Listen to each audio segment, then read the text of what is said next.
I thought our video call had ended. I was smiling, blowing him a kiss goodnight. In fact, besties, you need to see the way I was blushing like I was been asked out for the first time in life. But then, I heard her voice, and the words that came out of my husband's mouth destroyed everything I thought our marriage was. Hey besties, welcome back to the channel. Before we dive into this absolutely devastating story, tell me, where are you watching from? US, UK, Canada, Australia, Africa, anywhere else. I love knowing how far my stories reach. Drop your location in the comments. And if you haven't subscribed yet, please do. It helps me bring you more powerful stories like this one. This is the story of how one forgotten video call exposed a betrayal I never saw coming. How the man I trusted with my whole heart had been living a double life.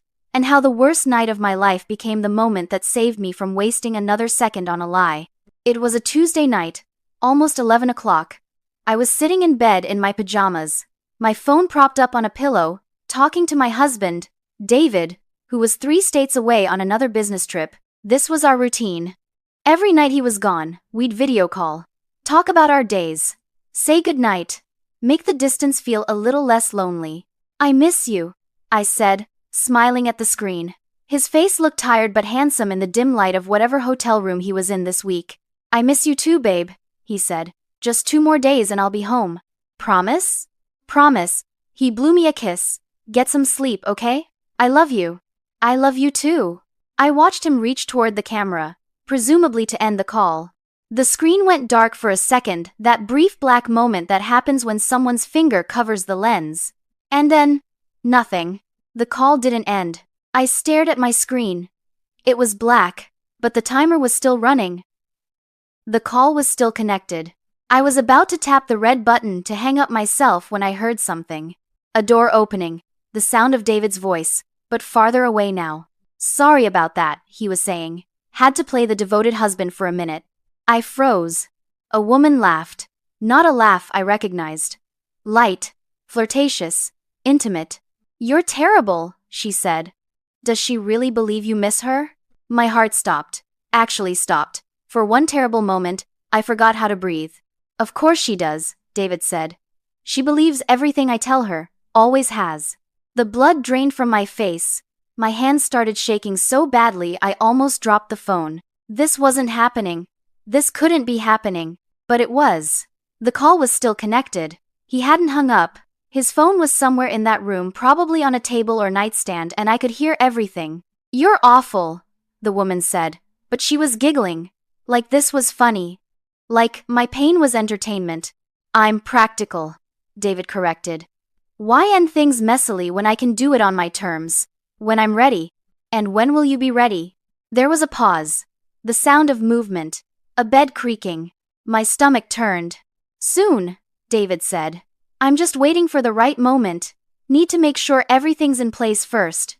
What does that mean? It means I need to secure some things financially. Make sure the accounts are handled. The house, all of that. Then I'll tell her. Tell me. He was planning to leave me. And he'd been planning it, calculating it. While calling me every night and saying, I love you. How long have you been planning this? The woman asked. She sounded curious now. Maybe even a little concerned. A few months, David said casually. Like he was discussing a work project. Maybe longer. I don't know. It's been over for a while, honestly. I just didn't see the point in blowing everything up before I was ready. Do you think she suspects anything? He laughed. Actually laughed. Sarah? No. She's completely clueless. She thinks we're the perfect couple. Thinks I'm working hard to build our future together. She has no idea I've been building an exit strategy. I couldn't move. Couldn't think. Couldn't process what I was hearing. The man I'd been married to for 6 years. The man I'd built a life with. The man I'd trusted more than anyone in the world was a stranger. What about your daughter? The woman asked. My heart lurched. Our daughter. Emma. She was 4 years old. Asleep down the hall right now. Completely unaware that her father was destroying our family. What about her? David's voice was cold. Detached. Well, I mean, you're her father. Don't you? Sarah can handle her, he interrupted. That's what she's good at. Being a mother. Taking care of things. I'll pay child support or whatever. But day to day? That's not my thing. Never has been. The woman was quiet for a moment. That's kind of harsh. It's honest, David said. Look, I love Emma. But I'm not cut out to be a full-time dad. Sarah knew that when she got pregnant. I was clear about my priorities. That was a lie. A complete lie. He'd been the one who wanted a baby. Who'd convinced me it was the right time. Who'd promised he'd be an involved father. More lies. Everything was lies. So what's the plan? The woman asked. You just wait until everything's set up and then drop the bomb? Basically, I'll probably do it after I get back from this trip. Or maybe wait another month or two. Depends on how quickly I can move some assets around. Assets, she repeated. You make it sound like a business transaction. That's because it is, David said flatly. Marriage is a contract, and this contract isn't working for me anymore, so I'm ending it. Simple as that. Simple as that. 6 years of my life. A daughter we created together, a home we built. Dreams we shared. Simple as that. I was crying now, silent tears streaming down my face. My whole body was shaking, but I didn't make a sound, didn't move, just kept listening. Does she bore you? The woman asked. Is that it? She's predictable, David said. Safe, reliable. She does everything I ask. Never questions anything, never pushes back. It was great at first, easy, but now, it's suffocating. So you want someone more exciting? I want someone who challenges me. Someone who isn't content to just exist. Sarah's gotten too comfortable, too complacent. She stopped trying. I stopped trying. I'd spent 6 years putting him first, raising our daughter, managing our home, supporting his career, sacrificing my own ambitions so he could chase his. And he thought I'd stop trying. When do I get to meet her? The woman asked playfully. Your soon-to-be ex-wife? You don't, David said firmly. That's not happening. This is separate. You and me? That's separate from all that mess. I'm just curious. I want to see what I'm replacing. You're not replacing anyone. You're just the next chapter. The next chapter. Like I was a book he'd finished reading. Something to be closed and forgotten. The woman laughed again. You're terrible. But I like it. I know you do. There was more movement, more sounds I didn't want to imagine. And then David said something that shattered whatever was left of my heart. You know what the best part is? He said. She has no idea. She actually believes everything I tell her. Every I love you. Every I miss you. Every promise about our future. She eats it up. It's almost too easy. I couldn't breathe. Couldn't see. The room was spinning. And that's when something inside me snapped. Not broke. Snapped. Like a wire that had been pulled too tight finally gave way. I reached over and unmuted my microphone. David, I said. My voice was calm, eerily calm. The sounds on his end stopped immediately. What he started. The call didn't end, I said. I heard everything. Silence. Complete, absolute silence. And then I heard him scramble. The sound of fumbling. Panic. His face suddenly appeared on my screen. Pale. Terrified. Sarah, don't, I said. Don't say a word. Behind him, I could see movement. The woman. Realizing what had just happened. How long? David stammered. How long have you been? Long enough, I said. And then I smiled. Not a happy smile. A smile that said everything I was feeling. Everything I was about to do. Sleep well, David. It's the last peaceful night you're going to have for a very long time. And I hung up. After I hung up, I sat there in the dark for a long time. Just staring at my phone. At the black screen that had just shattered my entire world. My hands were still shaking. My heart was racing. But my mind was surprisingly clear. I needed to think. To process. To understand how I'd gotten here. How had I not seen this coming? I thought back to the beginning. To when David and I first met, 7 years ago at a corporate mixer. I was 26, working as a marketing coordinator. He was 29, ambitious, charming, the kind of man who walked into a room and made people pay attention. He'd approached me at the bar, made a joke about the terrible wine. We'd talked for 3 hours straight. By the end of the night, I had his number and a date scheduled for that Friday. The courtship was perfect. Too perfect. I realize now. He said all the right things, showed up with flowers, remembered small details I'd mentioned in passing, made me feel seen in a way I'd never experienced before. You're different, he'd told me on our fourth date. Most women I meet are so superficial. But you? You're real, you're genuine. I'd believed him.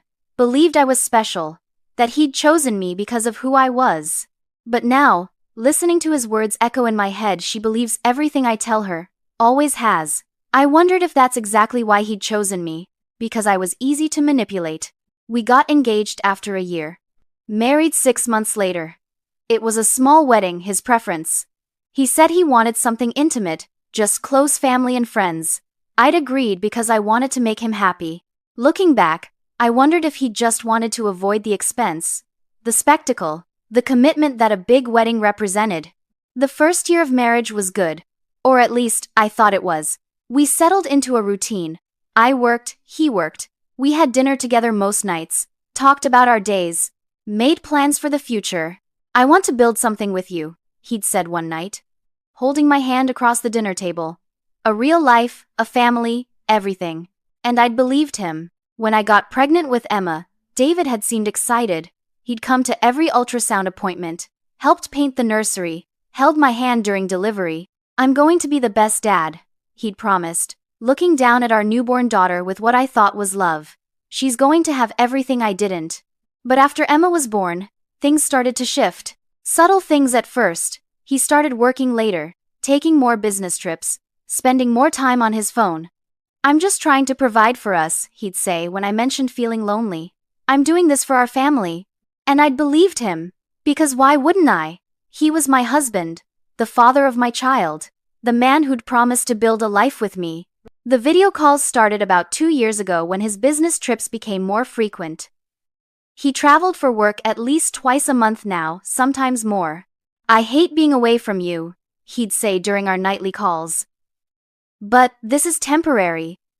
Once I close these deals, once I make partner, I'll be home more. I promise. More promises. More lies. I thought those video calls were keeping us connected, thought they proved he cared, that he was making an effort despite the distance. But now I knew the truth. Those calls were just part of his performance, his way of maintaining the illusion while he built his exit strategy. I thought about all the times I'd made excuses for him, all the red flags I'd ignored. Like 3 months ago, when I'd noticed a charge on our credit card statement for a jewelry store I didn't recognize. $200. It's for a client's wife, he'd explained when I asked. Her birthday. I needed to get something nice.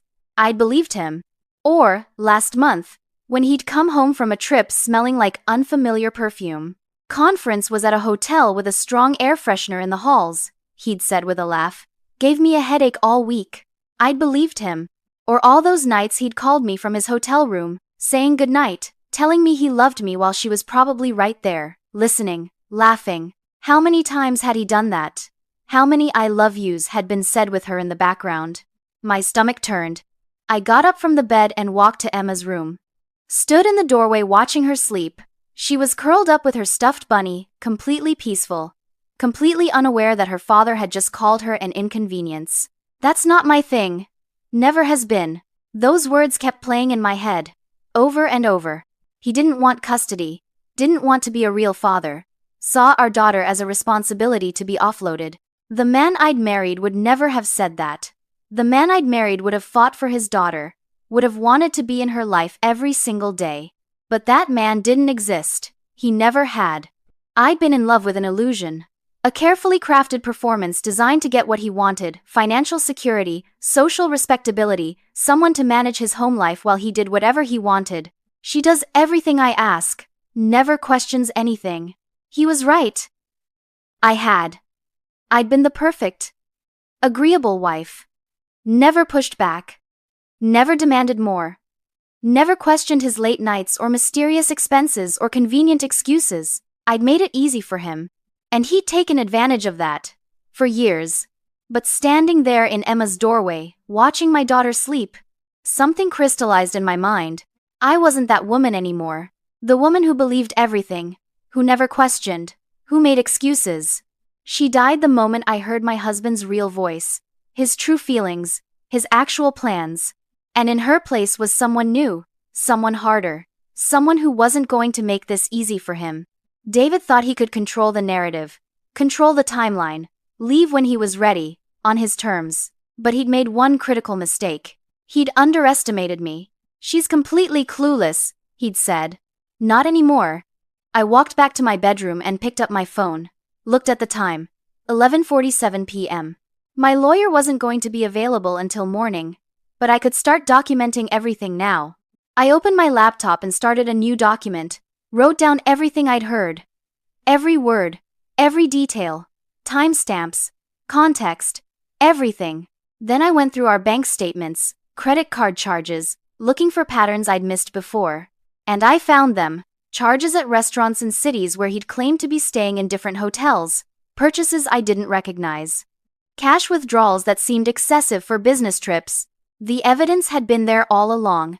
I just hadn't been looking. But now I was looking, and I was seeing everything clearly for the first time. My phone buzzed. A text from David. "Sarah, please. Let me explain. It's not what you think." I stared at that message for a long moment. Then I blocked his number. I didn't need his explanations. Didn't need his excuses.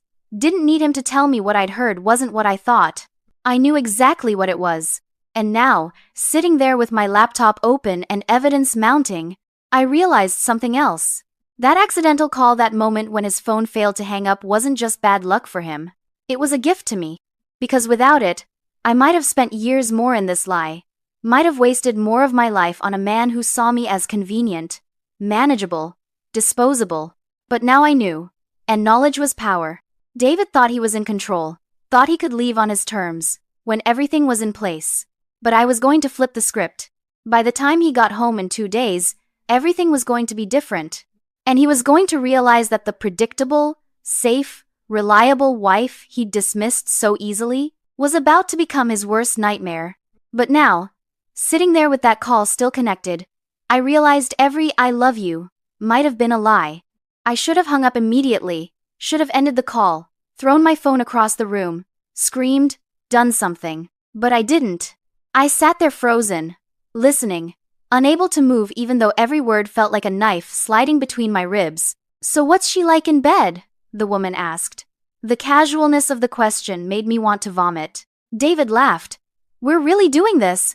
I'm curious. You're married to her. You must have been attracted to her at some point." There was a pause. I heard the sound of a bottle opening, glasses clinking. "She's adequate," David said finally. "Serviceable." Serviceable. He was talking about me, his wife, the mother of his child, like I was a piece of furniture. "Wow," the woman said. "Adequate. That's romantic." "You asked." "I did. But I expected you to at least pretend you had some passion for her." "Why would I pretend now? You already know the truth. This marriage has been dead for a while. I'm just going through the motions until I can get out cleanly." "Cleanly," she repeated. "You keep saying that. What does that actually mean?" "It means I don't want to lose everything in a divorce." Sarah's not vindictive. But her family has money. Her father's a lawyer. If I piss her off, things could get complicated. My father. He'd never liked David. Said there was something off about him from the start. I defended David. Told Dad he was being overprotective. That David was ambitious. Not manipulative. I should have listened. "So what's the plan?" the woman asked. "You slowly move money around? Hide assets?" "Something like that. I've already started. Opened some accounts she doesn't know about. Been routing bonuses and commissions there instead of our joint account.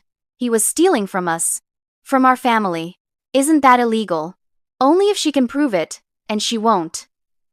Sarah doesn't pay attention to finances. She trusts me to handle everything. Trusted. Past tense. You're terrible, the woman said, but she was laughing again, like this was all a game. I'm practical, David corrected. I worked hard to get where I am. I'm not giving half of everything to someone just because we signed a paper 6 years ago. What about your daughter? What about her? Don't you want custody? Or at least joint custody? David sighed. Look, I'll be honest. I love Emma. She's a great kid. But being a full-time dad? That's not realistic with my career. Sarah can have primary custody. I'll take her on weekends or whatever. Pay child support. Do the dad thing when it's convenient. When it's convenient. Our daughter, his child, an inconvenience. That's pretty cold, the woman said. It's honest. Most guys would lie about wanting to be super dad. I'm just being real. Kids need stability. Sarah can provide that. I'll be the fun weekend dad who takes her to Disney World and buys her expensive presents. Everyone wins. Except Sarah. Sarah will be fine. She'll probably meet some nice, boring guy who actually wants the whole suburban family thing. She'll get her happy ending, just not with me. I felt something crack inside me. Not my heart, that was already in pieces. Something else. Something deeper. My sense of self. Because listening to him talk about me like this, like I was some generic placeholder, some interchangeable wife who'd be perfectly happy being discarded, I realized he'd never actually seen me at all. He'd seen a role, a function, someone to fill a space in his life plan until he didn't need that space anymore. When are you going to tell her? The woman asked. I was thinking maybe in a month or two, after the holidays. No point ruining Christmas. How thoughtful. He was going to wait until after Christmas to destroy our family. Are you nervous? About telling her? Not really. Sarah's not confrontational. She'll cry, probably. Ask why. Try to fix things. But she'll accept it eventually. She always accepts things. He was so confident. So sure of how I'd react. So certain he had me figured out. And maybe the old Sarah, the one who existed until about 20 minutes ago, would have done exactly what he predicted. But he didn't know about the new Sarah, the one who was currently listening to every word, recording it in her memory, planning. What if she fights you? The woman asked. She won't. Sarah's not a fighter. She's a people pleaser. It's why she's been so easy to be married to. She molds herself to whatever I need. Easy to be married to. Because I'd made myself small. Made myself convenient. Never demanded too much. Never expected more than he was willing to give. I'd been so afraid of being difficult, of being too much, of being the kind of wife men complained about. And in trying not to be difficult, I'd made it easy for him to not value me at all. She sounds boring, the woman said bluntly. She is, David agreed. But boring has its place. It was good for a while. Stable. Predictable. But I'm ready for something different now. Something like me. Exactly like you. You're exciting. Unpredictable. You challenge me. I wondered if he'd say the same things about this woman to the next one. If she'd eventually become boring too. Predictable. Convenient until she wasn't. So we're really doing this? The woman asked. You're really leaving her? I'm really leaving her. Just need a few more weeks to get everything in order. Then I'll drop the bomb, move out, and we can finally stop sneaking around. I can't wait. I'm tired of hotel rooms. Me too. Though they have been fun. They laughed together. Intimate. Comfortable. Like they'd been doing this for a while. How long? How long had this been going on? How long have we been doing this? The woman asked, as if reading my mind. 5 months? 5 months. 5 months of lies. Of secret phone calls. Of him coming home and kissing me hello while smelling like her perfume. 5 months of I love yous. That meant nothing.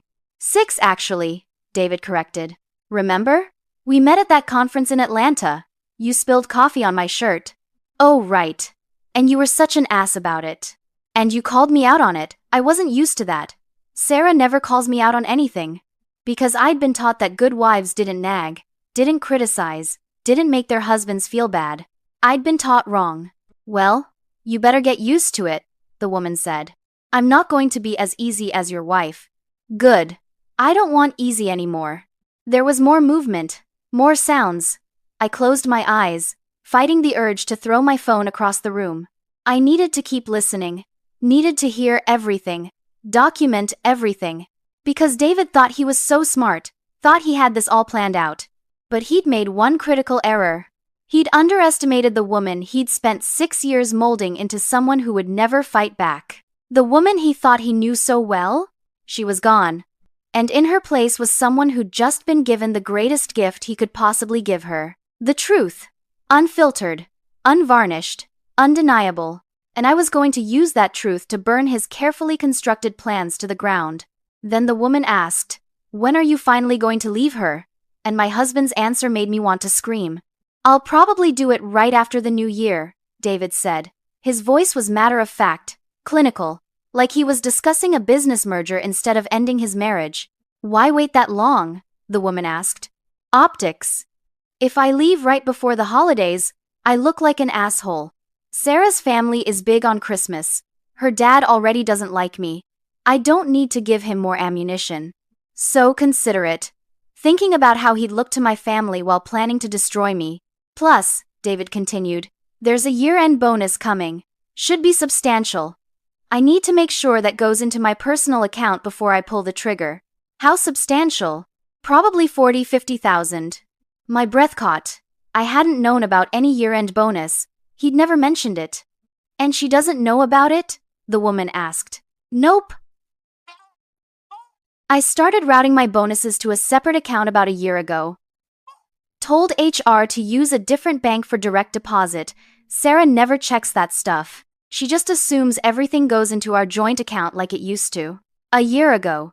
He'd been planning this for at least a year. While I was home raising our daughter, managing our household, supporting his career, he was embezzling from our marriage. "That's smart," the woman said. "What else have you moved?" "I've been slowly transferring money from our savings. 500 here, 1,000 there. Nothing big enough to trigger her attention. It's been adding up though. I've got about 30,000 squirreled away now. $30,000. That I didn't know about, that he'd stolen from us." "What about the house?" "That's trickier. It's in both our names. But I've been keeping track of all the improvements I've paid for. New roof last year. Kitchen renovation the year before. I can argue I put more into it than she did. The kitchen renovation that I'd planned, coordinated, spent weeks researching, while working full-time and taking care of Emma. But sure, he paid for it, so he gets credit. And the car? Mine's in my name, hers is in both. She can keep it, I don't care. I'll get something new anyway. Something more fitting for my new life." His new life.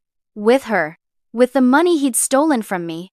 "You've really thought this through," the woman said. She sounded impressed. "I've had time. And honestly, the writing's been on the wall for a while. This marriage was always temporary. I just didn't know it at first. Always temporary. 6 years. A child. A life built together. Temporary. Did you ever actually love her?" the woman asked. There was a long pause. Long enough that for one desperate moment, I thought maybe he'd say yes. Maybe he'd admit that once, at some point, there had been something real. "I thought I did," David said finally. "In the beginning, she was different from other women I'd dated. Quieter, less demanding. I liked that she didn't need constant attention. But that got old. The same thing I liked about her became the thing I couldn't stand. She's too passive. Too agreeable. After a while it felt like I was married to a doormat. A doormat. That's what my kindness had become to him. My willingness to compromise. My effort to make him happy. A doormat. "So when did you check out?" the woman asked. "Honestly, probably around the time Emma was born. Don't get me wrong, I wanted a kid, or I thought I did. But the reality of it? Sarah became completely focused on the baby. Our entire life revolved around Emma's schedule. Emma's needs. There was no room for anything else. So it was my fault. For being a mother. For prioritizing our infant daughter. That's pretty normal when you have a baby," the woman pointed out. "I know, and I dealt with it. But it never really went back to how it was before. Even now, 4 years later, everything is still about Emma. What Emma needs. What's best for Emma. I got tired of coming second. He got tired of coming second to his own daughter. So you found someone who puts you first," the woman said. Not a question. A statement. Exactly. You get it. Sarah never got it. She thinks being a wife means sacrificing everything for your family. I think being a partner means maintaining your own identity. Your own desires.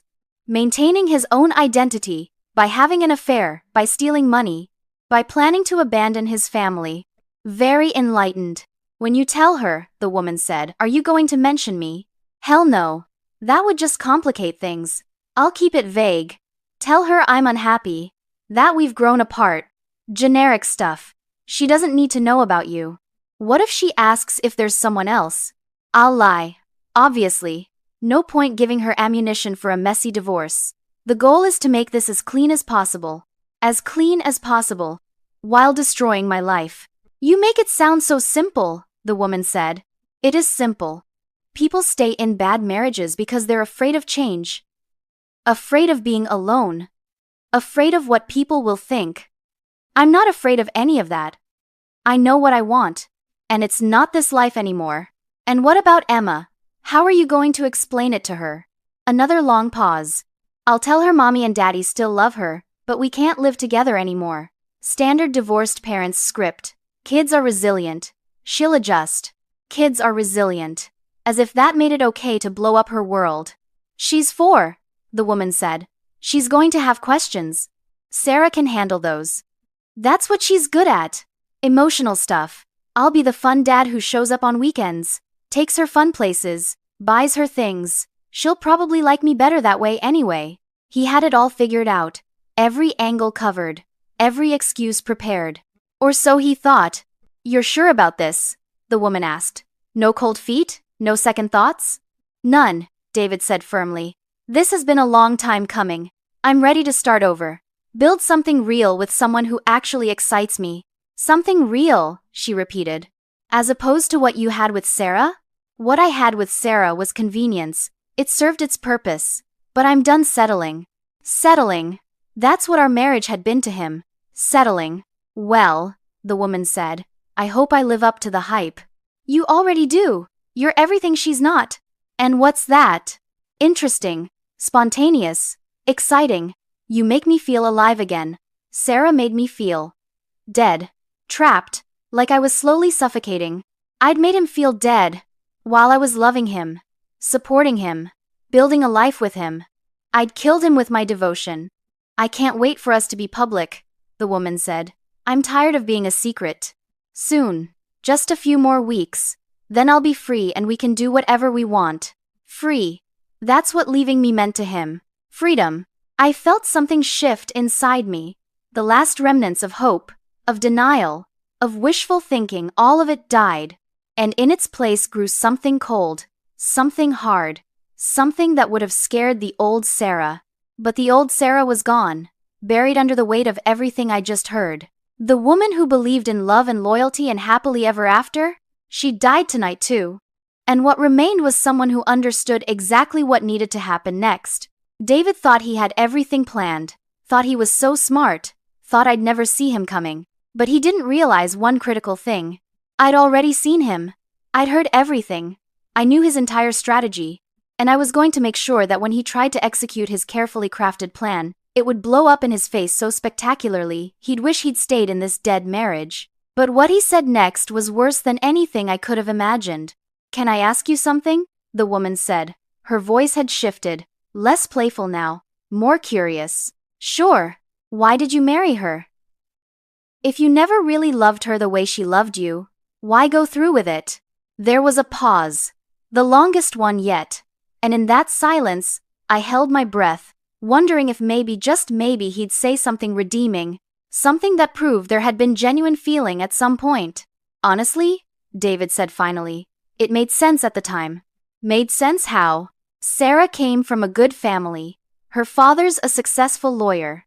Her mother's on the board of like 3 nonprofits. They're well connected, respected, the kind of family that opens doors. My stomach turned. He married me for my family's connections. So it was strategic, the woman said. Partly, but there were other reasons. Sarah had a good job. She was educated, put together, the kind of woman you bring to corporate events who won't embarrass you. And she was pretty, not like model hot or anything, but attractive enough. Attractive enough, not embarrassing, the qualities he'd valued in a wife. Plus, David continued, she made it easy. She fell hard and fast. I barely had to try. By our 3rd date, She was already talking about how she'd never felt this way before. How special I was. It was almost too easy. I remembered those early dates. Remembered thinking I'd finally found someone who understood me, who saw me, but he'd just seen an easy target. And she bought into the whole thing, David said. The vision of our future, the white picket fence, the kids, growing old together, all that fairy tale bullshit. Fairy tale bullshit. That's what our marriage vows had been to him. So you never believed in it? The woman asked. I believed it could work.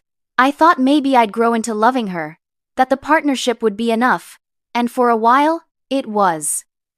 She was low maintenance, didn't nag, didn't demand much, let me focus on my career. It was comfortable. But comfort isn't enough. Not forever. No. And definitely not when you realize you're only 35 and you're looking at another 40, maybe 50 years of the same boring routine. Same conversations, same predictable sex, same wife who agrees with everything you say, same predictable sex. I felt like I was going to throw up.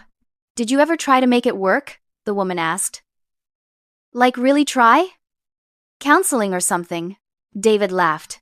God, no. What would be the point? You can't manufacture chemistry. You can't force yourself to be attracted to someone who bores you.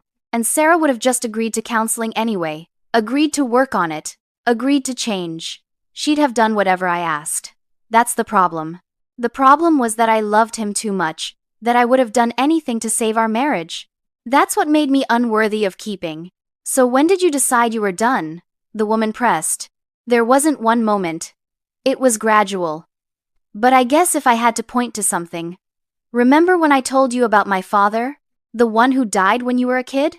Yeah. He was 47 when he had a heart attack. Just dropped dead one day. And my mom spent the rest of her life saying he'd worked himself to death. That he'd sacrificed everything for his family and never got to enjoy his life. I'd heard this story before. David had told me about his father on our second date. I thought it was sweet that he'd opened up to me so quickly. I don't want that, David continued. I don't want to wake up at 45 or 50 and realize I spent my whole life being responsible, being the good husband, the good father, doing what I was supposed to do. I want to actually live. And you can't do that with Sarah? Not the life I want. Sarah wants stability. She wants routine. She wants to know what every weekend is going to look like for the next 10 years. That's her idea of happiness. And I respect that, but it's not mine. So you're not even doing this to be cruel, the woman said slowly. You genuinely think you're incompatible. Exactly. I'm not a villain here. We just want different things. She wants a traditional marriage and family. I want freedom, excitement, passion. There's no compromise there. No compromise. Except he'd never asked me what I wanted. Never gave me a chance to change or grow or be something different. He just decided I was boring and built an exit strategy. What about the financial thing though? The woman asked. The hiding money. That feels less about incompatibility and more about screwing her over. I'm protecting myself, David said defensively. If I don't, her father will get involved. He'll push her to take me for everything. Trust me, I know how these things work. The wife always gets sympathy, always gets the benefit of the doubt. I need to have something set aside or I'll end up broke and paying spousal support for the rest of my life. So hiding money wasn't wrong. It was self-preservation. Does she work? The woman asked. Yeah, she's a marketing coordinator at some firm. Makes decent money. Not as much as me, but it's not like she'll be destitute. She'll be fine. She'll be fine. As if betrayal didn't have emotional costs. As if raising his child alone while he lived his exciting new life wasn't a burden. What about Emma though? The woman asked again. You keep deflecting when I ask about her. What do you want me to say? David sounded irritated now. I love my daughter. But I'm not going to pretend I'm devastated about not seeing her every day. Kids need stability and routine. Sarah can provide that better than I can. I'll be the fun dad who shows up and takes her to Disney World and spoils her. That's what I'm good at. You don't feel guilty? About what? About wanting a different life than the one I thought I wanted 6 years ago? People change. Priorities change. I'm not going to apologize for that. But Emma didn't choose this. She's an innocent kid who's going to have her world destroyed. Kids adapt. She'll be fine. Plenty of kids grow up in divorced families and turn out okay. Stop trying to make me the bad guy here. But he was the bad guy. He just couldn't see it. I'm not, the woman said. I'm just trying to understand how you can be so detached about all of this. Because I have to be. If I let myself feel guilty or sad or conflicted, I'll never leave. I'll stay in a marriage that's making me miserable out of obligation. And what good does that do anyone? Sarah deserves someone who actually wants to be with her. Emma deserves a father who's present because he wants to be, not because he feels trapped. Everyone benefits from this. Everyone benefits. That's how he'd reframed abandoning his family. As a kindness. You're really good at justifying this, the woman observed. I'm not justifying anything. I'm being honest. Most people lie to themselves. Tell themselves they're staying for the kids or for financial reasons or whatever. But the truth is they're just afraid. I'm not afraid. You're sure about that? Completely. I've never been more sure of anything. This marriage was a mistake. A well-intentioned mistake, but a mistake nonetheless. And the longer I stay, the worse it gets. For everyone. A mistake. 6 years of my life. A daughter we created. A home we built. All of it was just a mistake to him. So when you leave, the woman said, you won't have any regrets? None. The only regret I have is not doing it sooner. I wasted too much time trying to make something work that was never going to work. But I'm done wasting time. Done pretending. Done being someone I'm not. And who are you? David laughed. I'm someone who wants more than a mediocre marriage and a suburban life. I'm someone who values passion and excitement over safety and predictability. I'm someone who refuses to settle just because society says I should. He'd turned our marriage into a philosophical stance. He wasn't abandoning his family. He was refusing to settle. He wasn't betraying me. He was honoring his authentic self. The mental gymnastics were astounding. I hope you know what you're doing, the woman said.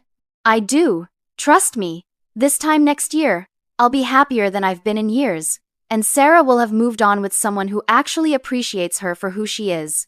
It'll all work out. It'll all work out. Like this was some minor inconvenience that would resolve itself naturally. You're something else, the woman said. But she wasn't criticizing. She was impressed. I know what I want. Most people don't. That's the difference. There was more movement. The sound of glasses clinking again. To new beginnings, the woman said. To new beginnings, David echoed. And they drank. Celebrating the destruction of my life like it was something worth toasting. I sat there in the dark, trembling, tears streaming down my face, but something else building inside me too. Not just sadness, not just hurt. Rage. Pure, white-hot rage.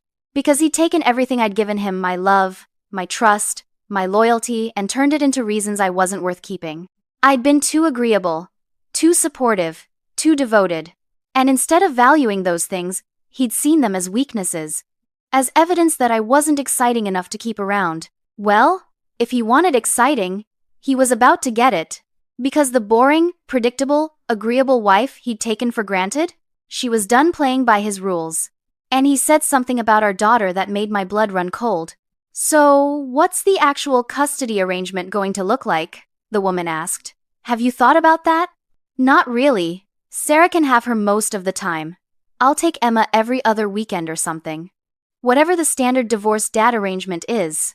Every other weekend. The woman sounded surprised. That's it? What do you want me to say? That I'm going to fight for 50-50 custody? That's not realistic with my travel schedule. And honestly, Emma's better off with Sarah. She's the nurturing one. The patient one. I'm just not built for the day-to-day parenting thing. My grip tightened on my phone. Our daughter. His daughter. And he was already writing her off as too inconvenient for his new life. But she's your kid, the woman pressed. I know she's my kid, and I love her. But love doesn't mean I have to upend my entire life and career to be a full-time parent. That's not what's best for anyone. How do you know what's best for her if you're not even going to try? Because I know myself. I know I'm not the kind of guy who's going to be happy doing homework and parent-teacher conferences and soccer practice 3 times a week. I'll resent it. And Emma will feel that resentment. It's better this way. Better this way. For him. Not for Emma. Not for me, just for him. What if Emma asks why you're not around more? The woman asked. Kids ask questions. You answer them honestly. I'll tell her Daddy has to work. Daddy travels a lot. She'll understand eventually, and when she's older, when she's a teenager or in college, we'll have a better relationship anyway. Kids that age don't want their parents around all the time anyway. He'd already mapped out how to be an absent father, how to justify seeing his daughter twice a month, how to frame his abandonment as something she'd eventually understand. That seems really sad, the woman said quietly. It's realistic. Not everyone is meant to be a hands-on parent. Sarah is. I'm not. That's not a character flaw. It's just self-awareness. Self-awareness. That's what he called refusing to be a real father to his child. What about child support? I'll pay whatever the court says I have to pay. I'm not going to fight that. Emma deserves to be supported financially. That's the least I can do. The least he could do. And apparently the most he was willing to do. Have you thought about how this will affect her? The woman asked. Like, emotionally? Kids are resilient. Everyone says that. She'll adjust. She'll have Sarah. She'll have her grandparents. She'll have friends at school.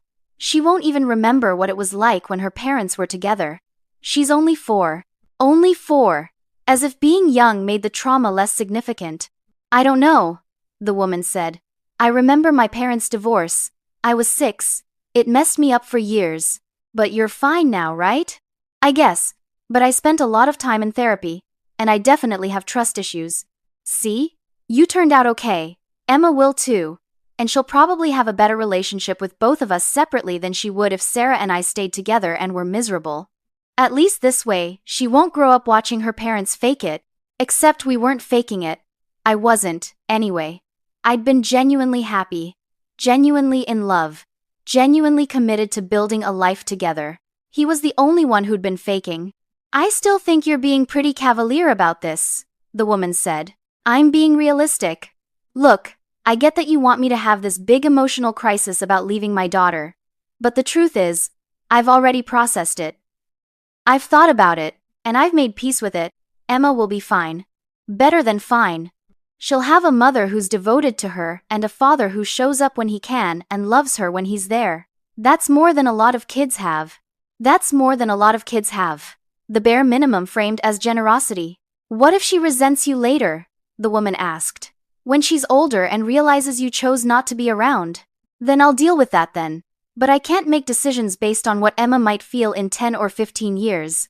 I have to make decisions based on what I need now. And what I need is to not feel trapped in a life I don't want anymore. What he needed. Everything came back to what he needed. You keep saying you love her, the woman said carefully. But I'm having trouble seeing it. That's because you're equating love with sacrifice. You think if I really loved Emma, I'd sacrifice my happiness to be with her every day. But that's not what love is. Real love is wanting what's best for someone, even if that means not being the primary person in their life. Real love. He'd redefined love to excuse his selfishness. So you think Sarah being a single parent is what's best for Emma?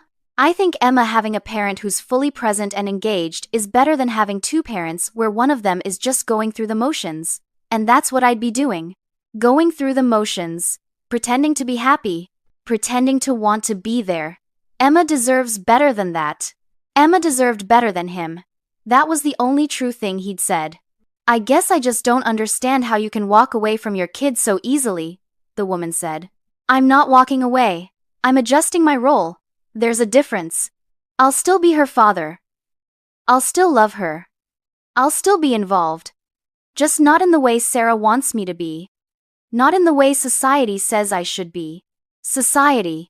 He'd made being a good father into some kind of oppressive social expectation he was heroically resisting. What if Emma grows up and asks you why you left? I'll tell her the truth.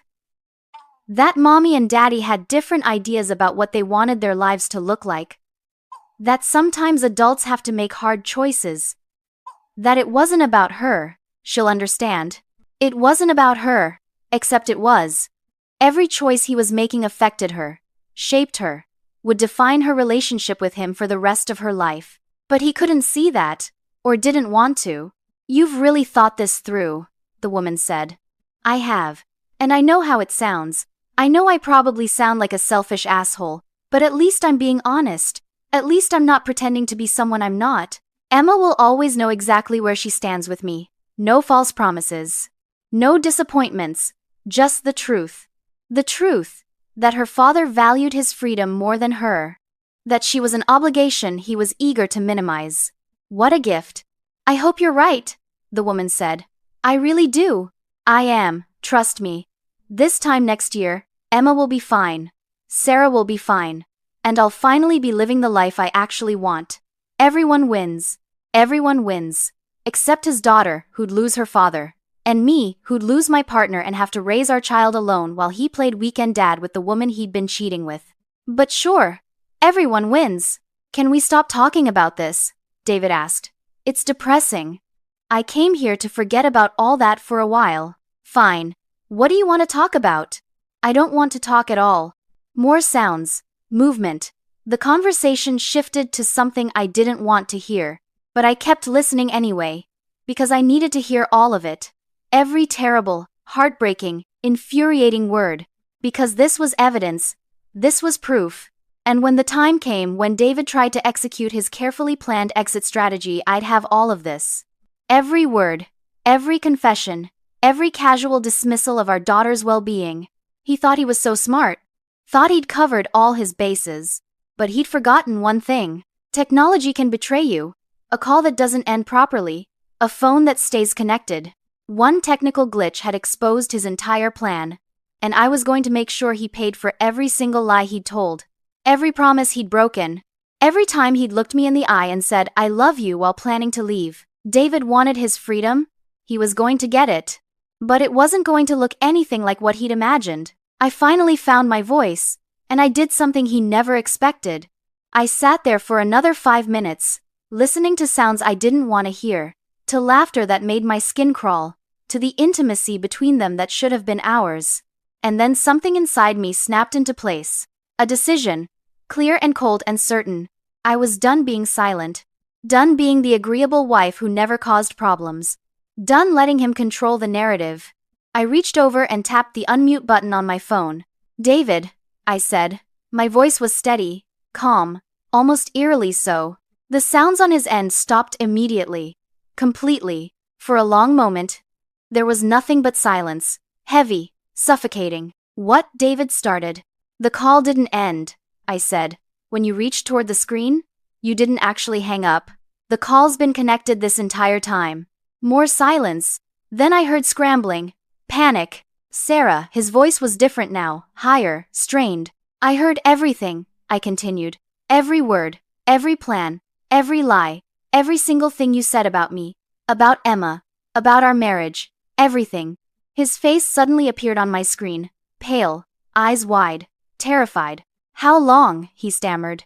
How long have you been? Since the beginning, I said. Since you told her you had to play the devoted husband for a minute. Since you laughed about how clueless I am. Since you explained your exit strategy in detail. Behind him, I could see movement. The woman, grabbing clothes, realizing the magnitude of what had just happened. Sarah, I can explain, David started. Don't, I cut him off. Don't say another word. There's nothing you can say that I haven't already heard. No lie you can tell that will work. No excuse you can make. I heard your real voice. Your real thoughts. Your real feelings. And there's no walking that back. You don't understand. I understand perfectly. You've been planning to leave me for at least a year. You've stolen $30,000 from our savings. You've hidden bonus money. You've been having an affair for 6 months. You see our daughter as an inconvenience. You married me for my family's connections and because I was easy. You think I'm boring and predictable and that our sex life is adequate at best. Did I miss anything? His face had gone from pale to gray. Sarah, please, let me come home. Let me explain in person. No, you're not coming home. Not tonight. Not tomorrow. Not ever. You can't. I can, and I am. In fact, I've already started making calls. That was a lie. But he didn't need to know that. What calls? Lawyer, locksmith, bank, my father. I paused. Especially my father. You remember my father? The successful lawyer you married me to have connections with. Yeah. He's going to be very interested in hearing about how you've been embezzling marital assets. It's not embezzling. It absolutely is. You deliberately hid income and transferred money without my knowledge or consent. That's financial infidelity at best, fraud at worst. And I have recordings of you admitting to it. His eyes widened. You recorded this? I didn't have to. Your phone did it for you. The call logs will show this conversation lasted over an hour, and everything is stored in the cloud. Every word you said. That was partially true. The call history would prove we were connected. Whether the actual audio was stored was debatable. But again, he didn't need to know the details. Sarah, you have to understand. I was just venting. I didn't mean... Yes, you did. You meant every word. That's the thing about accidentally connected calls, David. People think they're safe. They say what they really think. And what you really think is that I'm a boring doormat, who you settled for and now regret. That's not... Stop. Lying. My voice was cold now, hard. I'm done with your lies, done with your manipulation, done with you. The woman appeared behind him on camera, fully dressed now, looking terrified. Who's that? I asked. Are you going to introduce me to your mistress? The woman you've been planning your future with? Sarah, don't. What's your name? I asked, looking directly at the woman on screen. She didn't answer, just stared at the camera like a deer in headlights. Doesn't matter, I said. I'll find out. And then I'll make sure everyone knows. Your friends. Your family. Your coworkers. Everyone will know exactly what kind of man you are, David. You wouldn't, he said. But his voice was weak. He knew I would. Try me. You've spent months planning your exit, planning how to steal from me, planning how to minimize your responsibilities to your daughter. Well, congratulations. You don't have to plan anymore. It's over. Right now. Tonight. Sarah, please. Think about Emma. Don't you dare, I said, my voice shaking with rage now. Don't you dare use our daughter as a reason for me to reconsider. You just spent 10 minutes explaining how she's an inconvenience, how you only want her every other weekend, how you've made peace with being an absent father. You don't get to pretend you care about her now. I do care about her. You care about yourself. That's it. That's all you've ever cared about. And I was too stupid to see it, but I see it now, crystal clear. Tears were streaming down my face now, but my voice stayed steady. So here's what's going to happen, I continued. You're going to stay wherever you are tonight. Tomorrow, you're going to come home when I'm not there and pack your things. Everything you need, because you're not living in our house anymore. That's my house too. Not for long. My father's already drawing up papers. You're going to sign them. Because if you don't, I'm going to make your life a living hell. Every penny you stole will be documented. Every lie you told will be exposed. That woman standing behind you? She'll be subpoenaed. Her name will be in court documents. Your employer will know. Your friends will know. Everyone will know.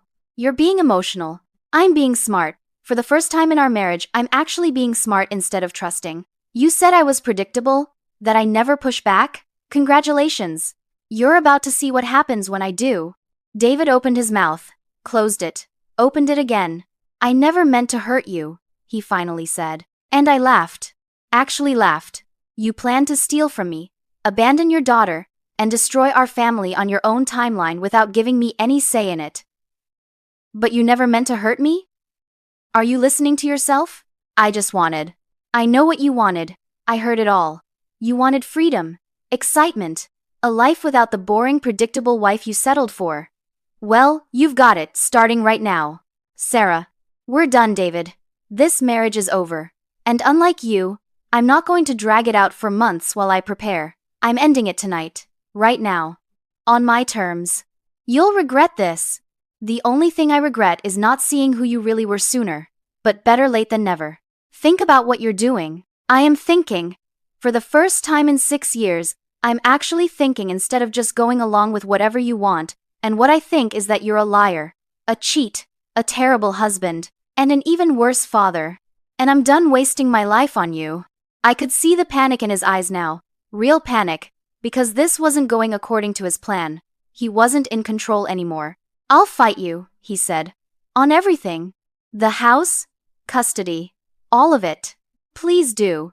I'd love to see you explain to a judge why you've been hiding assets and planning to be a weekend dad.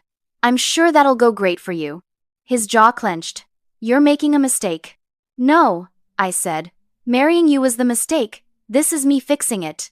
And then I said something that made him realize just how serious I was. But before he could make excuses, I told him exactly what I was going to do next.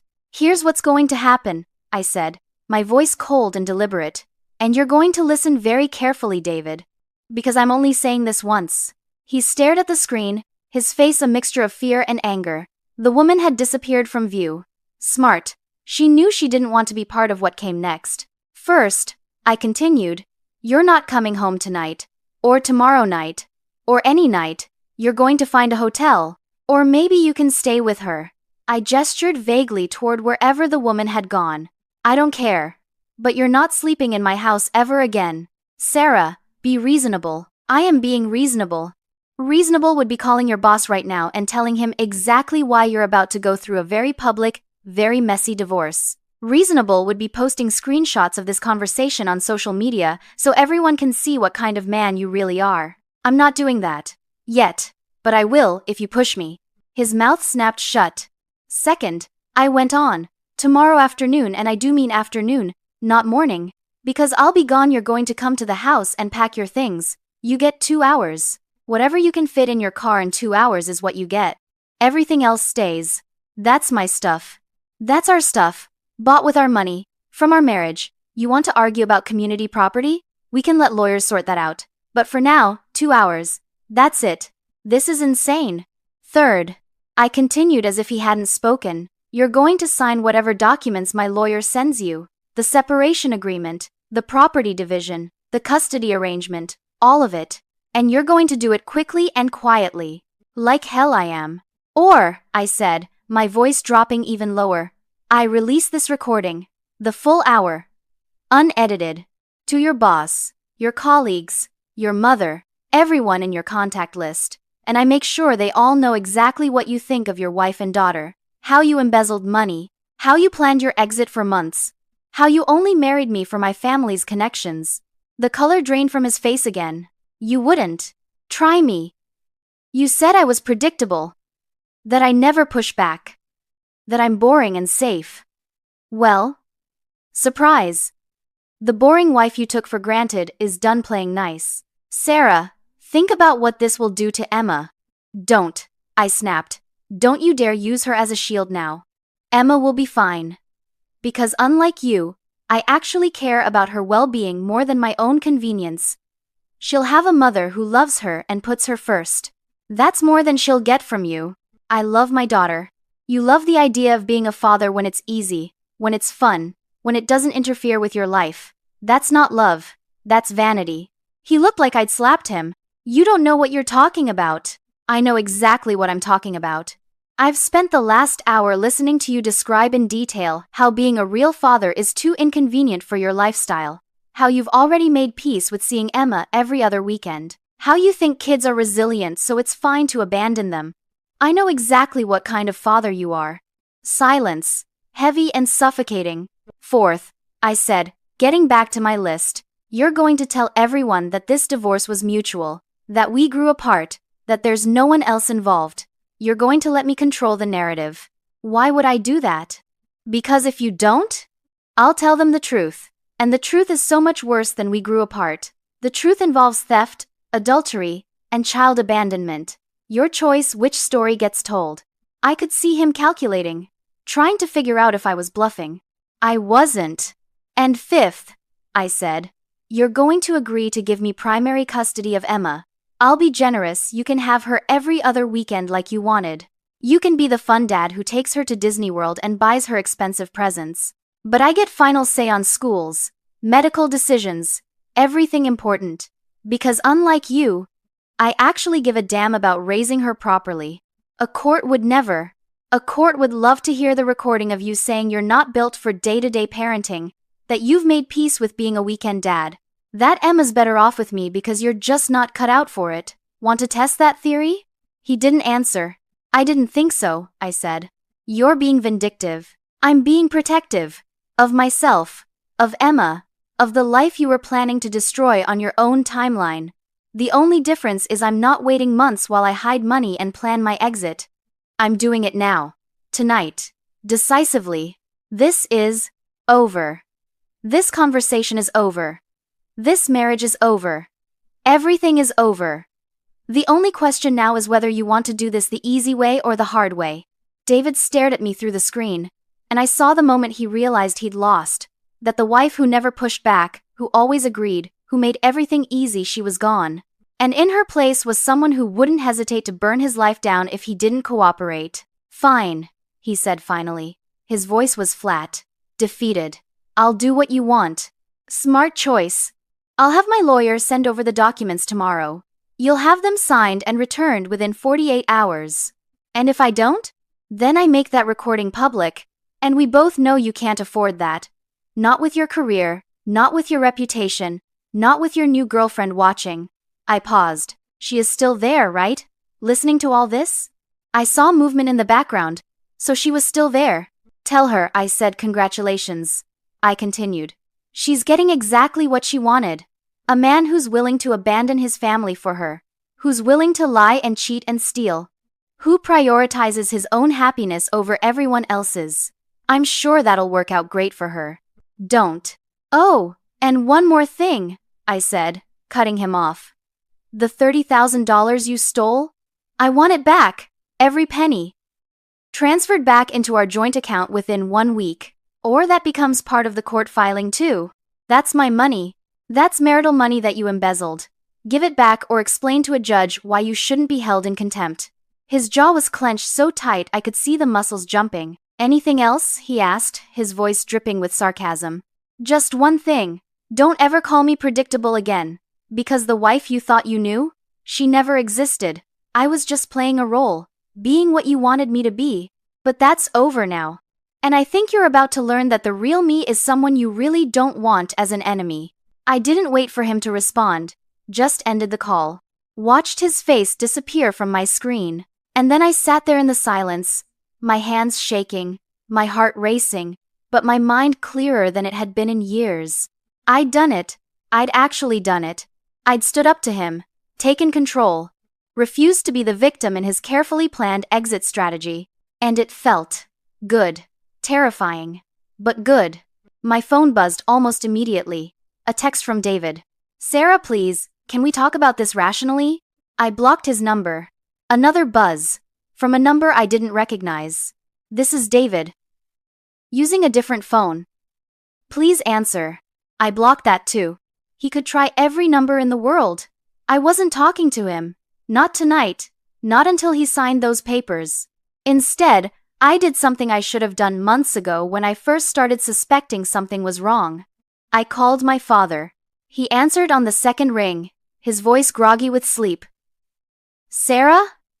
What's wrong? It's almost midnight. Dad, I said, and my voice finally broke. I need help. David's been cheating. He's been stealing from us. And I need to file for divorce. Tonight. I'll be right over, he said immediately. Don't do anything. Don't talk to him. I'm getting dressed now. I'll be there in 20 minutes. Thank you, I whispered. That's what family is for, sweetheart. And Sarah? Whatever he's done, whatever's happened, we're going to make sure you and Emma are protected. I promise. I hung up and finally let myself cry. Really cry. Not quiet tears. Loud, ugly sobs that came from somewhere deep in my chest. Because my marriage was over. The man I'd loved had never actually existed. And I was about to become a single mother going through a divorce I never wanted. But I was also free. Finally free from the lies and the manipulation and the feeling that I was never quite enough. And that was worth something. My phone buzzed again. Another message. But this time, it wasn't from David. And then I got a message from someone I never expected, someone who knew the truth about him all along. The message was from an unknown number. Sarah, my name is Jessica. I know you don't know me, but I need to talk to you about David. Please call me. It's important. I stared at the message, my brain too exhausted to process what this could mean. Another woman? Someone else he'd been involved with? A friend of his trying to defend him? I should have ignored it. Should have waited until my father arrived. Should have focused on protecting myself instead of diving deeper into the mess. But curiosity won. I called the number. Hello? A woman's voice. Young. Nervous. This is Sarah, I said. You texted me. Yes. Thank you for calling. I wasn't sure you would. She took a breath. I know this is going to sound strange, but I used to work with David. At his firm. 2 years ago. My heart sank. Another affair. Another woman. If you're calling to tell me you slept with my husband. No, she interrupted quickly. No, nothing like that. I'm calling because he did this before. The affair. The exit strategy. All of it. I froze. What? I worked in HR, Jessica continued. And 2 years ago, there was a woman named Michelle. She was in accounting. She and David were involved. Everyone knew about it, but no one said anything, because David was good at his job, and Michelle wasn't married, so it wasn't technically a company policy violation. He was married to me 2 years ago, I said, my voice hollow. I know, that's why I'm calling. Michelle didn't know he was married at first. He told her he was single. They dated for about 4 months before she found out the truth. 4 months. While I was home with our 2-year-old daughter. While I was supporting his career and managing our household. What happened? I asked. She confronted him. Threatened to tell you. And David. He handled it. Convinced her it would be cruel to blow up his marriage when he was already planning to leave you. Told her he just needed a few more months to get everything in order. The words were too familiar. Too similar to what I'd heard tonight. But he didn't leave, I said. No, he didn't. After a few months, he broke up with Michelle. Told her he'd changed his mind. That he was going to try to make his marriage work. Michelle was devastated. She ended up quitting because it was too awkward to keep working with him. And you're telling me this now because I saw your husband with another woman last week. At a restaurant. They looked intimate. And I remembered Michelle. Remembered what happened. And I thought maybe he was doing it again. Using the same playbook. The same playbook. The same lies. The same manipulation. How did you get my number? I asked. I still have contacts at the firm. Someone gave me your info. I hope that's okay. I felt like you deserve to know. That this isn't new behavior. That he's done this before. I sat down on the edge of the bed, my legs suddenly too weak to hold me. Thank you, I said quietly. For calling. For telling me. There's more, Jessica said hesitantly. More? The money thing. The hiding assets. He did that too. With Michelle. My blood ran cold. What do you mean? Michelle told me after everything fell apart that David had asked her to open a joint bank account with him. Said it was for their future together. She put money into it. A lot of money. Her savings. And when he broke up with her, she tried to get it back, but it was complicated. The account was in both their names. He claimed half of it was his. She eventually let it go because she just wanted to move on. He stole from her, I said. Legally, it wasn't theft. But morally, yeah. He took her money and used the breakup as cover. How much? About 20,000, I think. Maybe more. Michelle wouldn't talk about it much.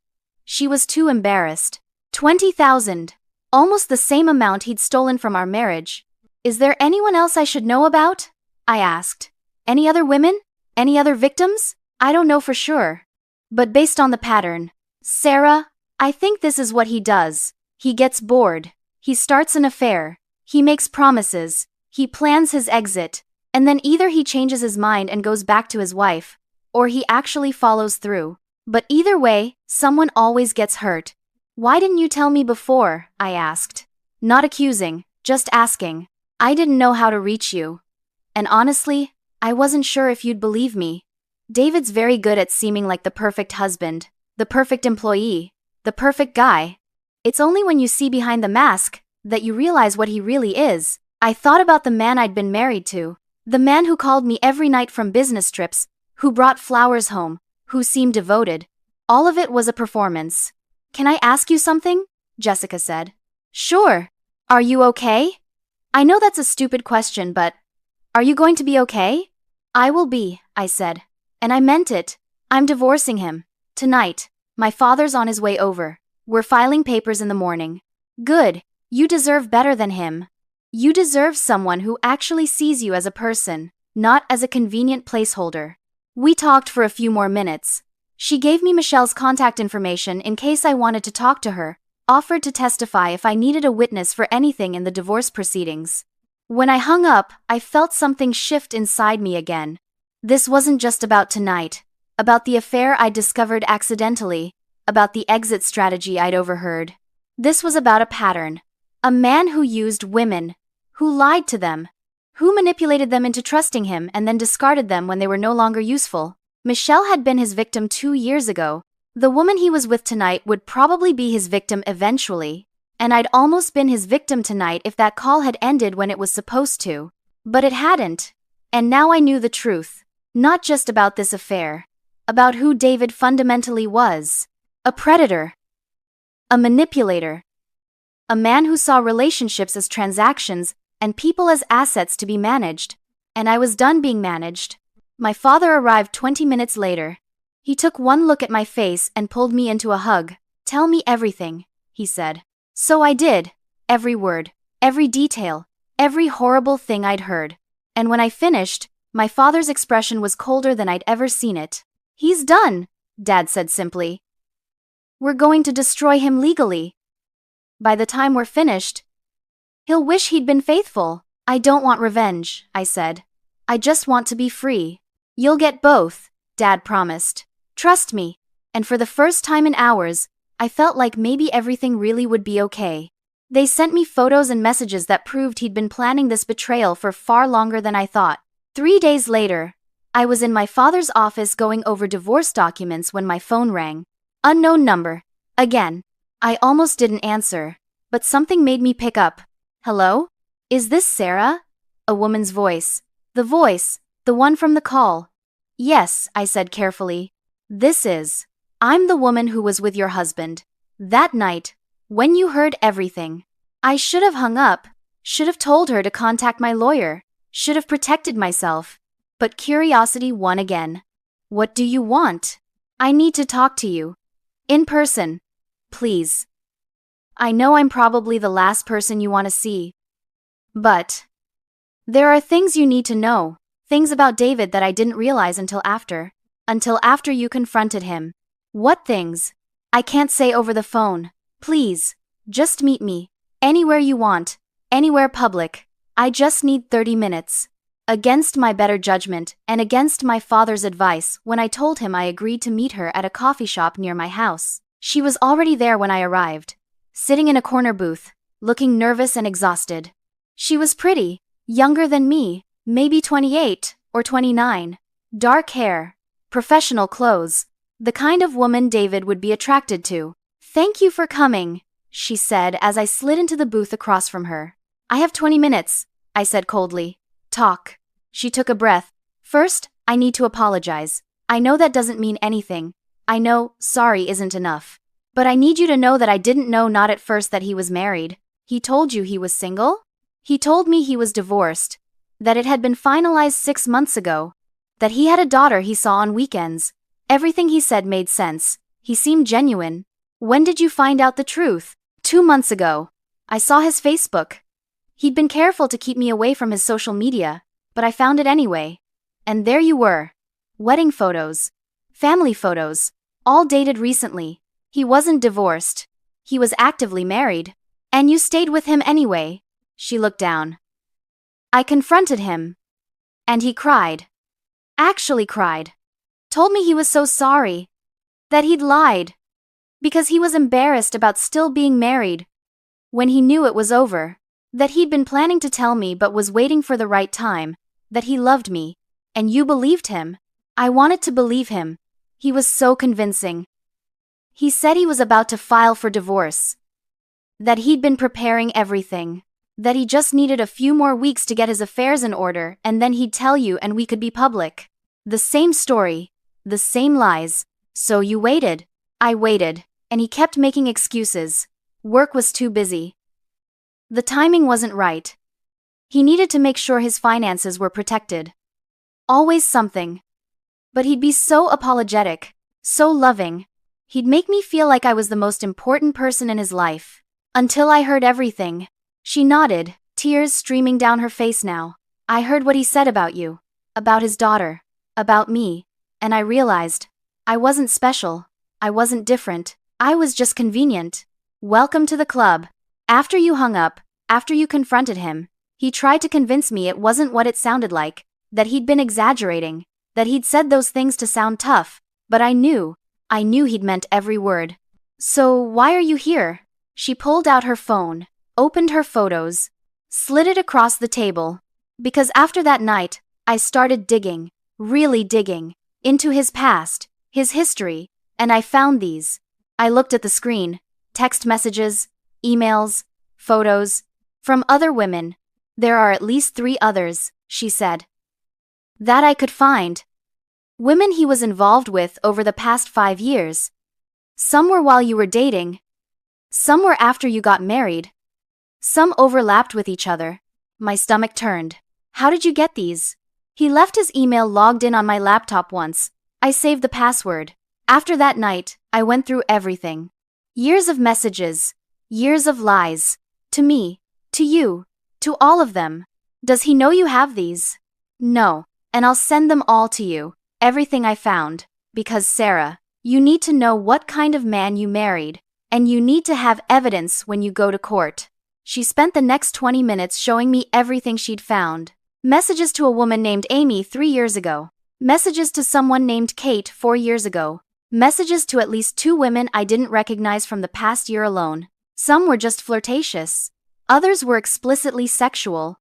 All of them were evidence that David hadn't just had one affair. He'd had many. Why are you giving me this? I asked when she finished. Because I was furious at you at first. Furious that you'd ruined what I thought we had. But then I realized, you didn't ruin anything. You exposed it. You showed me who he really is before I wasted any more time on him. And now I'm showing you the same thing. You could have kept this. Used it for leverage. Used it to get him back. She laughed bitterly. I don't want him back. I don't want anything to do with him. I want him to suffer the way he made me suffer. The way he made you suffer. The way he made all of us suffer. I looked at her, really looked at her, and saw something I hadn't expected. An ally. Thank you, I said. For this. For all of it. I'm sorry I was part of hurting you. Even if I didn't know the full truth, I still participated. And I'm sorry. You were lied to too. We both were. She nodded. Can I ask you something? Sure. What are you going to do with all this evidence? I smiled. A cold, satisfied smile. I'm going to make sure David regrets every single lie he ever told. Every woman he manipulated. Every promise he broke. By the time I'm done with him, everyone will know exactly who he is. Good, she said. He deserves it. We talked for a few more minutes, exchanged contact information. She sent me all the files she'd found. And when I left that coffee shop, I felt something I hadn't felt in days. Power. David had spent years building lies, crafting stories, manipulating women. But lies have a way of catching up to you, and David's lies were about to bury him. And what she told me about his other secrets made me realize I'd been living with a stranger. David tried to come home 4 days after the call. I was in the kitchen making breakfast for Emma when I heard his key in the lock. The key didn't work. I'd had the locks changed the morning after our call. My father had a locksmith there at 7 a.m. Sarah! David was pounding on the door now. Sarah! Open the door! I walked calmly to the door. Didn't open it. Just spoke through it. Go away, David. This is my house too. You can't lock me out. Actually, I can. And I did. You were supposed to come get your things 2 days ago during the window I gave you. You didn't show up. So now you get nothing. I was trying to give you space. Trying to let you calm down. I am calm. Perfectly calm. And I'm telling you to leave. Now. Or I'll call the police. You wouldn't. I pulled out my phone. Started dialing 911. Sarah, wait, please, just talk to me. I have nothing to say to you that my lawyer hasn't already said in the documents you were served yesterday. I'm not signing those papers. They're insane. You're asking for full custody, the house, half of my retirement. I'm asking for what I'm entitled to. plus compensation for the money you stole. And if you don't sign, we go to court. And in court, I present evidence of your affairs, your financial infidelity, and your stated intention to abandon your daughter. Want to take your chances with a judge? Silence. Then, you're bluffing. Am I? Want to test that theory? Because I have recordings, David. I have emails. I have text messages from multiple women.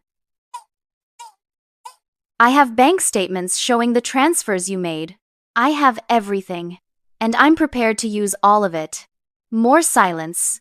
Just let me in. Let me see Emma at least. Emma's not here. She's at my parents' house, where she'll be staying until this is settled. You'll see her when the custody arrangement is finalized, not before. You can't keep my daughter from me. I'm not keeping her from you. I'm protecting her from the chaos you created. When you're ready to be a responsible parent, we'll arrange supervised visitation. Supervised? You've got to be kidding. You said yourself you're not built for day-to-day parenting. That you've made peace with being a weekend dad. I'm just making your wishes come true. I was angry. I was venting. I didn't mean. Yes, you did. You meant every word. And now you're going to live with the consequences. I heard him lean against the door. When he spoke again, his voice was different. Softer. The voice he used to use when he wanted something. Sarah, please, can we just talk? Face to face? I know I messed up. I know I hurt you. But we can fix this. We can go to counseling. We can work it out. For Emma's sake. Don't use Emma as an excuse. You don't get to pretend you care about her now. I do care about her.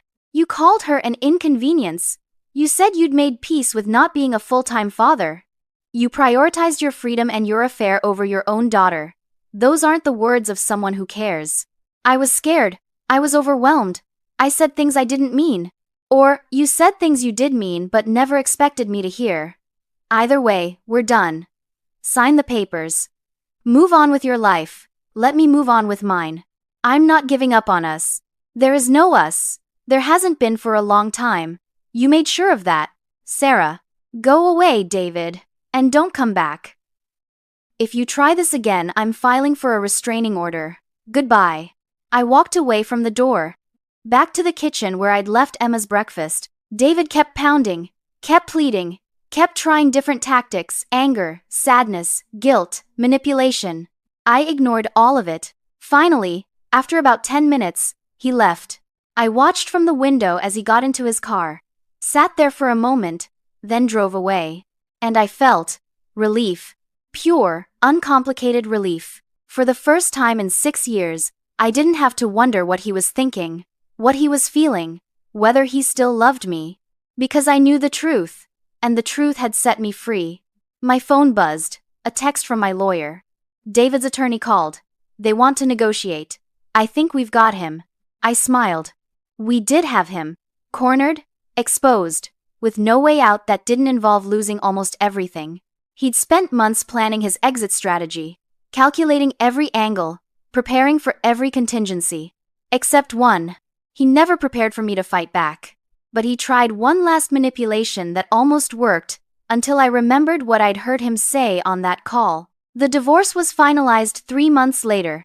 David signed everything. Gave me the house. Gave me primary custody. Returned most of the money he'd hidden, though my lawyer was still tracking down some of it through forensic accountants. He got every other weekend visitation with Emma, supervised for the first 6 months, then gradually increasing as he proved he could actually be a reliable parent. He paid child support, alimony for 2 years, and half of his retirement account. By the time everything was settled, David had lost almost everything he'd tried so hard to protect. His money, his daughter's trust, his reputation. Because word got out. Not from me, I never posted anything publicly. But Jessica and Michelle both shared their stories. And other women came forward. Women he'd lied to over the years. His employer found out. Started an internal investigation into whether he'd violated any company policies. He wasn't fired. But he was quietly moved to a different department with fewer responsibilities. His family found out. His mother called me crying, apologizing for not seeing who her son really was. Even his new girlfriend, the woman from that night, left him. Sent me a text saying she'd finally seen through his lies too. David ended up in a studio apartment, alone. Exactly the way he'd feared being when he'd explained to that woman why he was staying in a marriage he didn't want. As for me, I sold the house. Too many memories. Too much pain in every room. Emma and I moved into a smaller place. A townhouse near my parents. Close to her school. Close to support. I went back to therapy. Dealt with the betrayal. The grief. The realization that the man I'd loved had never really existed. And slowly, so slowly, I started to heal. Emma was resilient, just like David had said. But not in the way he'd meant. She adapted. She adjusted. But she also asked hard questions. Why doesn't Daddy live with us anymore? Did Daddy do something bad? Does Daddy still love me? I answered as honestly as I could. Age appropriately. Carefully. Daddy and Mommy couldn't live together anymore. But we both still love you very much. Daddy made some choices that hurt our family. But he's working on being better. Daddy loves you in the way he knows how.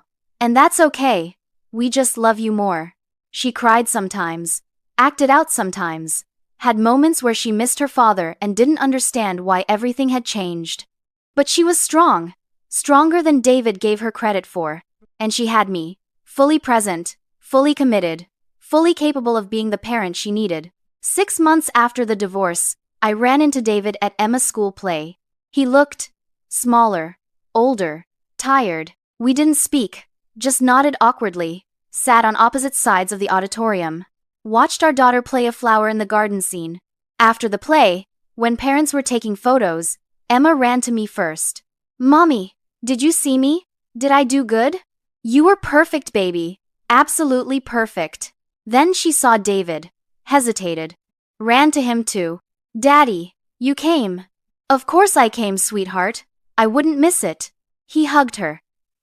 And for a moment, I saw genuine emotion on his face. Real love. Real regret. Maybe he was learning. Maybe he was changing. Or maybe it was just another performance. I didn't care anymore. Emma was happy and healthy. That's all that mattered. As I was leaving, David caught up with me in the parking lot. Sarah, can we talk? Just for a minute? I stopped. Waited. I'm sorry, he said. For everything. For all the lies. For how I treated you. For what I put Emma through. I was wrong. About all of it. Okay. That's it? Just okay? What do you want me to say, David? That I forgive you? That it's all water under the bridge? I don't. And it's not. I know. I wanted you to know that I realize what I lost. What I threw away. And I'm sorry. You didn't lose anything. You gave it away. Deliberately. Calculatedly. You planned every step. The only thing you didn't plan for was getting caught. I was an idiot. You were. But you were also honest. That night. On that call. When you didn't know I was listening. That was the most honest you'd ever been with me. You showed me exactly who you are, and I'm actually grateful for that. Grateful? Yes, because otherwise I might have spent another 5, 10, maybe 20 years in a marriage with someone who saw me as convenient, someone who was just waiting for the right time to leave. That call saved me years of wasted life. He looked down. I really did love you. In my own way. Maybe. But it wasn't the way I deserved to be loved. And it took losing you to realize that I deserve better. You do, he agreed. And I hope you find it, someone who sees how amazing you are. I already did, I said. You're seeing someone? No. I found me. The real me. The one who doesn't mold herself to make someone else comfortable. The one who pushes back. The one who won't accept being treated as less than she's worth. I started walking toward my car. Sarah, David called after me. I turned. That night, when you heard everything, when you confronted me, that was the most scared I've ever been of anyone. You were terrifying. I smiled. Good. You should have been scared. And David? Stay that way. Because if you ever try to manipulate me or hurt Emma again, you'll see exactly how terrifying I can be. I got in my car and drove away. In my rearview mirror, I saw him standing there in the parking lot, alone, watching me leave. And I felt nothing. No anger. No sadness. No love. No hate. Just nothing. He was a stranger now, the father of my child, nothing more. A year after the divorce, I was genuinely happy. Not just okay, not just surviving, actually happy. I'd gotten a promotion at work, Emma was thriving in school. I'd started dating again, nothing serious, but it was nice to feel wanted, appreciated, valued. I'd reconnected with friends I'd lost touch with during my marriage, realized how small my world had become trying to accommodate David's needs. I'd started painting again, something I'd loved before I got married but had stopped because David thought it was a waste of time. I'd traveled with Emma, just the two of us, to places I'd always wanted to go. I'd learned to be alone without being lonely. And one night, sitting on my porch with a glass of wine, watching the sunset, my phone buzzed. A message from Jessica, the woman who'd worked with David, who'd warned me about Michelle. Just wanted to check in. How are you doing? We'd stayed in touch. Occasional texts. The odd coffee date. An unlikely friendship born from shared betrayal. I'm good, I typed back. Really good, actually. I'm glad. You deserve to be happy. So do you. How are things? Better. I met someone. He's nice. Normal. Doesn't have a secret family or hidden bank accounts. I laughed. The bar is low. The bar is on the floor. But I'll take it. We texted back and forth for a bit. About work. About life. About the strange gift that David's betrayal had given us perspective. Can I tell you something? Jessica wrote. Sure. That night, when you confronted him on that call, I was listening in the background, hiding in the bathroom, and I heard what you said, how strong you were, how you refused to be a victim. And it changed something in me. Made me realize I deserved better too. I'm glad we both deserved better. We did. But I don't think I would have left if you hadn't shown me how. So thank you. Thank you for warning me about the pattern, for giving me the evidence, for being brave enough to reach out. Accidental allies, she typed. The best kind, I agreed. After we said goodbye, I sat there thinking about that night. The night that changed everything. The night an accidental video call exposed a truth I never wanted to know but desperately needed to hear. If David's phone had disconnected properly, if that call had ended when it should have, I might still be living in ignorance, still believing the lies, still waiting for him to love me the way I loved him. But technology had betrayed him, and in doing so, had saved me. People always say what you don't know can't hurt you, but that's wrong. What you don't know can destroy you. Slowly. Quietly. Without you even realizing it's happening. The truth hurt. God, it hurt so much. But it also freed me. Emma came outside and climbed into my lap. Mommy, are you sad? No, baby. Why? You look like you're thinking hard. You always look a little sad when you think hard. I hugged her tight. I'm not sad. I'm actually really happy. Happier than I've been in a long time. Because Daddy doesn't live here anymore? Because we're okay, you and me. We're more than okay, we're good. She thought about that. I miss Daddy sometimes. I know you do. And that's okay. You're allowed to miss him. But I like it being just us two. Me too, baby. Me too. We sat there together as the sun set. My daughter in my lap. My life finally truly mine. And I thought about David, about the man I'd loved, the man who'd never really existed. And I wished him well. Not because I forgave him, not because what he did was okay, but because holding on to anger was like drinking poison and expecting him to die. He'd get to live with his choices, with the knowledge that he'd destroyed something real for something temporary, that he'd lost a family for a fantasy. That was punishment enough. As for me, I got to wake up every day knowing I'd chosen myself, chosen my daughter, chosen truth over comfortable lies. And that was worth more than any marriage built on deception could ever be. Sometimes the worst moments of our lives turn out to be the catalyst for the best transformations. That video call that didn't end that technological glitch was the worst night of my life. But it was also the night I stopped being someone I thought I had to be, and became who I actually was. Strong, decisive, unwilling to settle. The boring, predictable wife David had dismissed? She died that night. And in her place rose someone he never saw coming. Someone who wouldn't be manipulated or controlled or convinced to accept less than she deserved. Looking back now, I'm grateful for that call, for the truth it exposed, for the life it allowed me to build. Because a life built on lies, no matter how comfortable, is no life at all. And a truth that sets you free no matter how painful is always worth facing. If you made it this far, besties, thank you for listening to my story. Drop a comment below. If you were in my position, would you have confronted him immediately or gathered evidence first? And if this story resonated with you, please subscribe. Your support means everything. These stories matter. Your voice matters. And remember, you deserve someone who loves you for who you are, not who they want you to be.